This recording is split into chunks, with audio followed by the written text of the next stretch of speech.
All right, guys, going back to the TUP, Tighten Up podcast. I know I haven't uploaded in about 4 weeks, but that is because, big surprise, we moved. And now that we're in the new house, we will continue to make these episodes. So, in this episode, I will revisit what I missed in the past 4 weeks. And I'm going to tell you that now.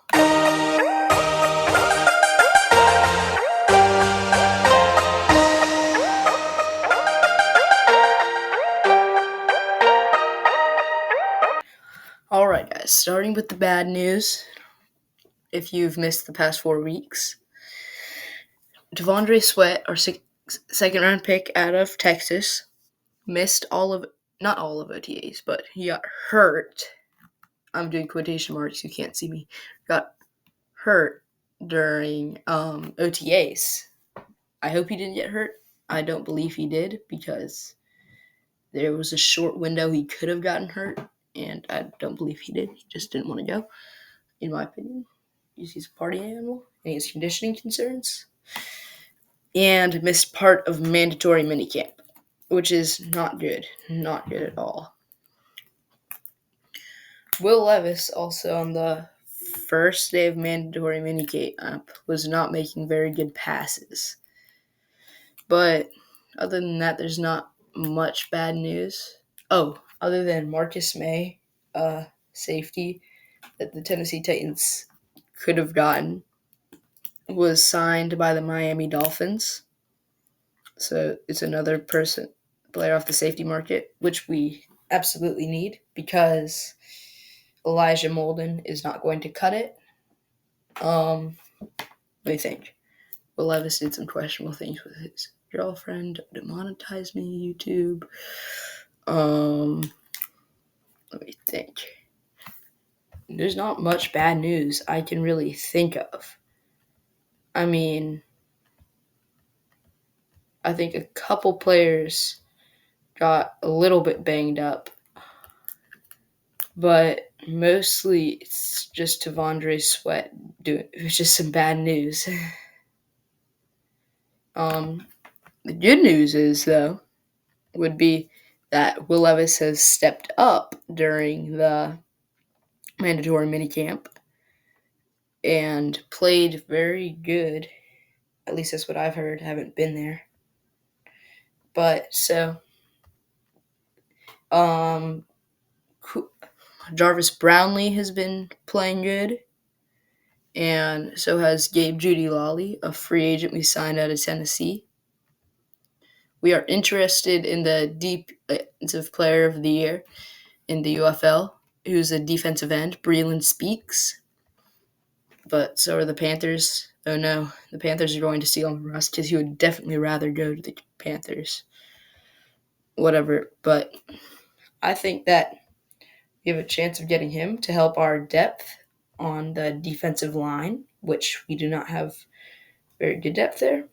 I mean, we have a pretty decent D-tackle / nose tackle position, in my opinion, because we're kind of 3 deep there, which is more than other teams can say. I don't know half this stuff. I don't follow Titans minicamp. I know, wow, I don't do that. I'm a child. I'm not supposed to do that. Nope. I had to promise myself not to use the I'm a child excuse. I just did. Already break my promise to myself. I'm a horrible promiser. Don't promise me to make episodes. I also didn't do that for 4 weeks. I'm a bit of a liar, some people would say, but I'm not, definitely. We signed Jerron Christian, who is an offensive tackle, I believe. Maybe guard, I don't know. And so he's going to be depth on the O-line. Our good old O-line depth is doing well right now, such as Leroy Watson. He's stepped up, and so is Sadiq Charles, our free agent signing from the Browns, because Bill Callahan wanted him, we believe. Um, so many, so much news in the past 4 weeks. I don't. Um, there are. There's a hype train for Traylon Burks. If he can be good, then I think that we could be pretty good because that would be a 4 deep receiving core. I haven't heard much of James Williams or Jalen Harrell, but I'm just spitting out things I remember from this. But the real part of this episode is coming up next, where I, definitely not copying anyone in particular, definitely will grade every single player on the Titans. Well, every single starting player, or could be starting player on the Titans. And that is coming up next.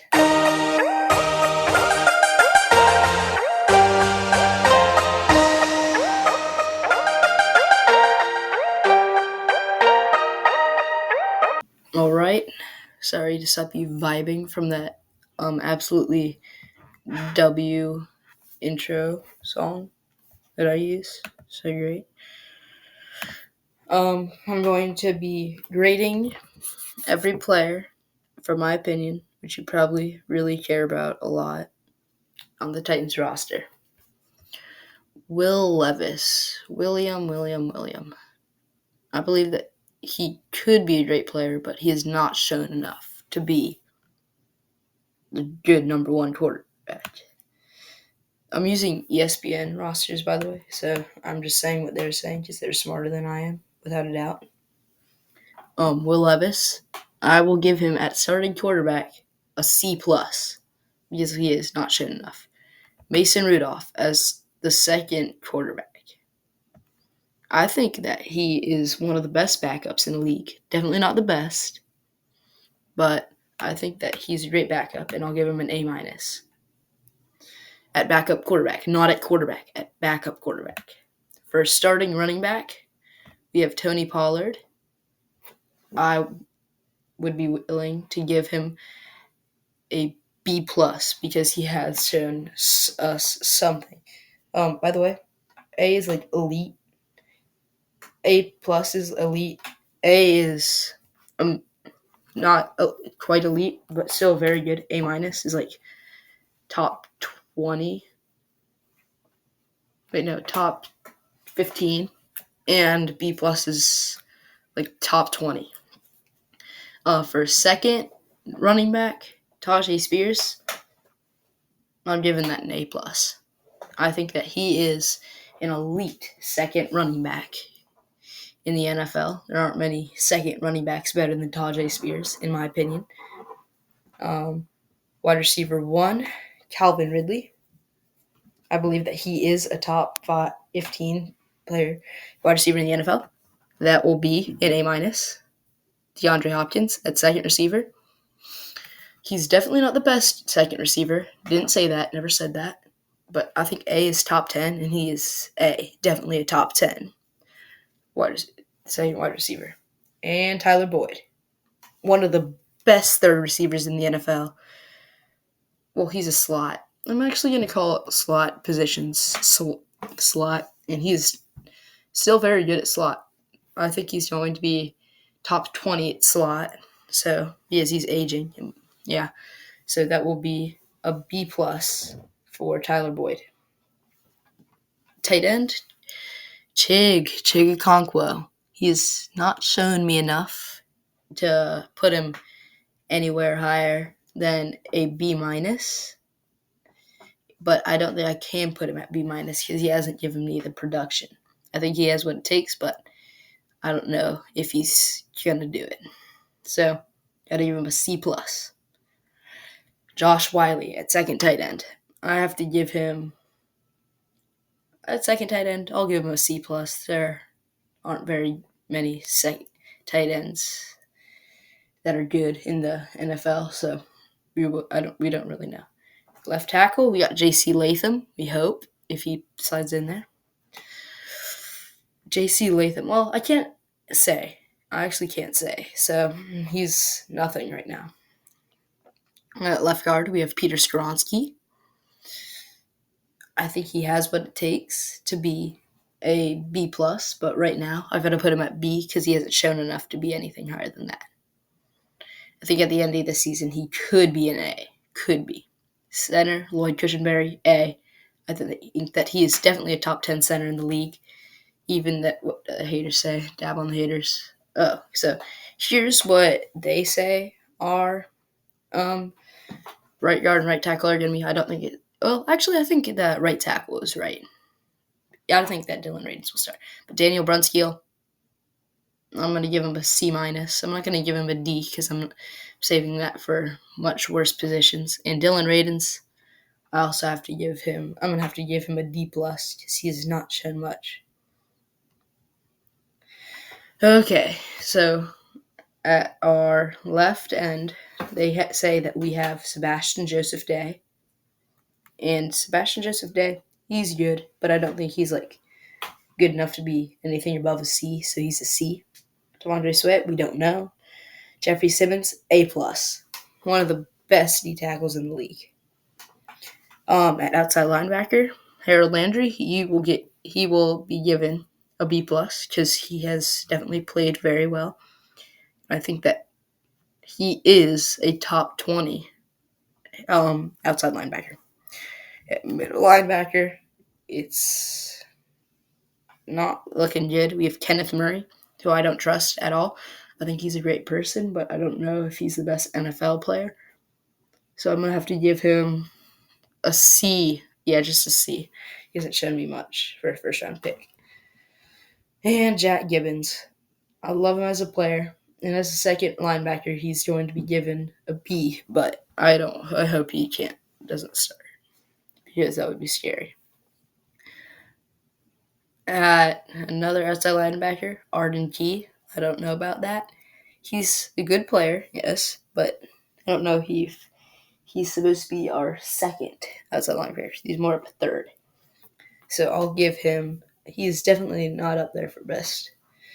I'll give him a C for second outside linebacker, even though he is in the outside linebacker. Oh, here we go. Here's the best part of this. Everything gets good here. At right cornerback, top 5 corner in the NFL, A plus, L'Jarius Sneed. Second corner, Chidobe Awuzie. Let me just think of any second corners that are better than him.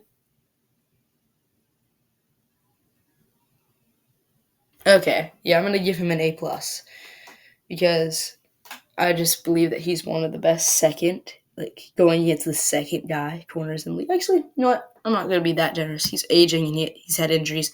He's just gonna be an A minus. A. He's top 10. Roger McCreary at slot, A. Top 10 slot cornerback in the NFL, in my opinion, and he's finally getting what he deserves. Like he deserves. Yeah, whatever. Okay, whatever. Okay. Strong safety, Amani Hooker. I'm gonna give him a B plus. He's been great for us, and I hope that he can have an even better career with a full season without Kevin Byard, because he can take his tackles, his position in the field where he belongs, back deep, being the ball hawk that he is. Free safety, Elijah Molden, D. I do not believe that that's going to work well for us at all, and I hope we can sign a safety before the season starts. Kicker, Nick Folk. We have great kicker, in my opinion, in Nick Folk, but he's aging, and I don't know how good his leg is anymore, so I'm going to give him a B. Ryan Stonehouse, that's an A plus, one of the best punters in the NFL. At returner, we have Jaquan Jackson. He hasn't shown us anything yet, so he can't be anything. And at long snapper, Morgan Cox is a top 5 long snapper, so he will be another A plus. So that's a pretty good rated team, in my opinion. A couple A pluses, but a couple bad ratings, such as C's and D's. which will not do well for our NFL team. All right. In our next segment, I will be talking about, each specific group and grade those. And that's coming up next.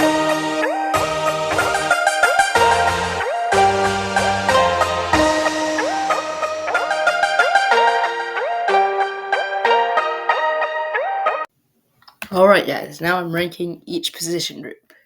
Starting out with quarterback. Will Levis, as I said, he is a C, so I don't know if I can give the group any more than a C. Mason Rudolph is good. Malik Willis, I think he belongs more in the UFL. I think he would blow up the UFL. I think he would do really good there. And I wish him well in the rest of his career. But I'm going to give it a good old C, just like Will Levis. At running back, Tony Pollard and Tajay Spears. And third, I think are going to be our undrafted. Third is on ESPN is Hassan Haskins, and fourth is Julius Chestnut. I think that's a good A. I'm gonna give it an A plus actually. Definitely one of the best running back groups in the league because of Tony Pollard and Tajay Spears combined. We also have a couple UDFAs down there. Wide receiver, A. Definitely A minus. Definitely not the best. There are a couple teams much better than ours for a top 3, but you won't get much better than that. Tight end, I'm going to give it a D. It's not as proven as our other positions. We don't use them as much. Well, we didn't. Offensive line, I'm not going to lie. I'm feeling good about this O-line this year. I'm going to give it a B. D-line, I don't know about it because of our depth. It's if one of us gets hurt there, we're screwed. Shoot. What would this be? I'm going to just give it a B minus, leave it at that, even though Jeffrey Simmons is there. We have an unproven rookie and an old guy with some horrible depth. Linebackers, I think that it could be good with Cedric Gray, but he is not shown in here because he is probably not going to start. So this group is probably our worst and going to be a D, including Harold Landry, which is insane. Cornerback, here's our best group, in my opinion. It's an A+. I think it is the best cornerback group in the entire NFL. And then Amani Hooker and Elijah Molden, plus Mike Brown, Shaim Carter, Matthew Jackson, Keaton Ellis. The depth is bad, and so is Elijah Molden. Well, I don't know if he's bad, just unproven. So I'm going to have to give that a D as well. So special teams, well, it doesn't really matter. So no, well, it does, but still. So this will be the end of my first episode in about 4 weeks, which is insane. So that's what a school and a move will do to you. Everybody have a good weekend, and I'm out.